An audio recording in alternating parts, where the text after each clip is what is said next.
L'événement qui met en lumière les femmes rurales de la localité de Yakassé à Tobrou reprendra ses droits pour la troisième fois consécutive. Annoncée pour les 17 et 18 mai 2024, cette édition s'impliquera dans l'éducation agricole des femmes rurales pour un avenir durable. Le Acha Festival est une initiative de la Fondation Acha, laquelle fondation entend transcender les barrières qui entravent le potentiel des femmes rurales. Le compte-rendu du lancement dans le récit de Michel Brault. Le projet d'autonomisation de la femme en milieu rural évolue dans la localité de Yakassé à Tobrou. À plus de 130 km de la capitale économique se tient chaque année, depuis 3 ans, un événement qui met en lumière les femmes rurales, le Acha Festival.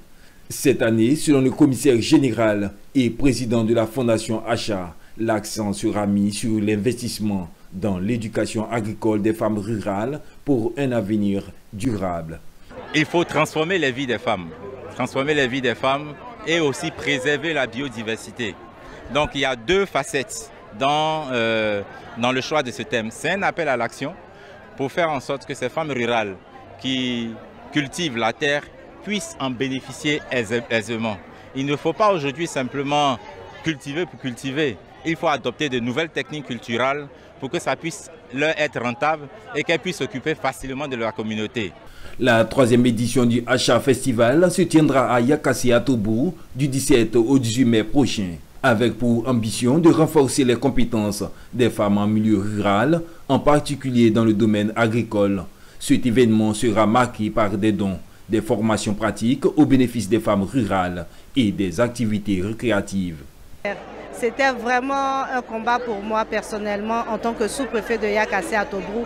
Et c'est un bonheur, c'est un plaisir pour moi aujourd'hui de voir ces femmes-là retourner à la terre vraiment avec beaucoup de vaillance, beaucoup de détermination. Il faut retenir que l'objet principal de Acha Festival, c'est d'abord la femme en milieu rural.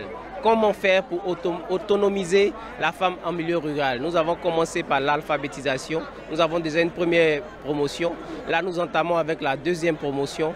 Et il est bon que tous ceux qui se sentent concernés par cette cause-là viennent avec nous pour qu'ensemble nous puissions mener à bien cette barque. Au terme du bilan à mi-parcours des 2 éditions passées, ce sont plus d'une centaine de femmes qui ont été impactées par ce projet d'insertion économique.